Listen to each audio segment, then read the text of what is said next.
Ilang kawani ng BFP at PCG ang nasawi kasunod ng pagyanig sa San Remigio, Cebu.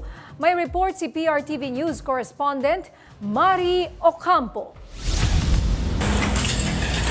Nauwi sa disgrasya ang isa sanay masayang laro ng basketball sa San Remigio, Cebu matapos yanigin ng magnitude 6.9 na lindol kagabi. 13 ang naiulat na nasawi sa pagguho ng sports complex. Kabilang sa nasawi dahil sa pagbagsak ng debris ang isang tauhan ng Bureau of Fire Protection at 3 kawani ng Philippine Coast Guard na kasama dapat sa Mayor's Cup. Ayon kay San Remigio Vice Mayor Alfie Reynes, kalagitnaan ng friendly match nang maramdaman nila ang lindol.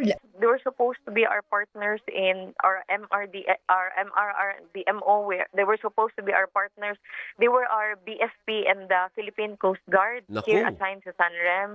Dagdag pa niya, posibleng kasama ang 4 sa mga taong natrap sa labas ng sports complex nang gumuho ito. Speaking sa ating chief sa BFP, when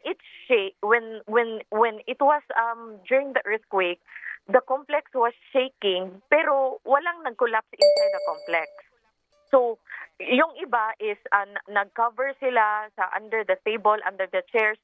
Yung pumunta palabas, may entrance na part, yung na may part na gusali na gumuho.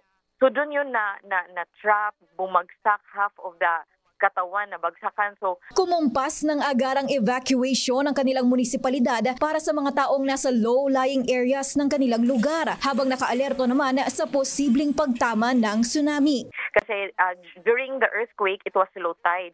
But on the midnight, around siguro mga 12 is mag-high tide na. So, we were afraid baka maglindol na naman at saka high tide. Nakidalamhati rin ang vice alkalde sa mga naapektuhan ng lindol sa parte ng Bogo, kung saan naitalang malapit ang epicenter. Nanawagan din si Reynes ng agarang tulong, partikular na sa northern part ng Cebu, kagaya ng Tagobon, Medellin at Daan Bantayan. Sa kasalukuyan, tuloy pa rin ang rescue operations at pagmamanman ng mga kawani ng San Remigio upang masiguro ang kaligtasan ng mga residente. Ako, si Mari Ocampo ng PRTV News, nagseserbisyo para sa Pilipino.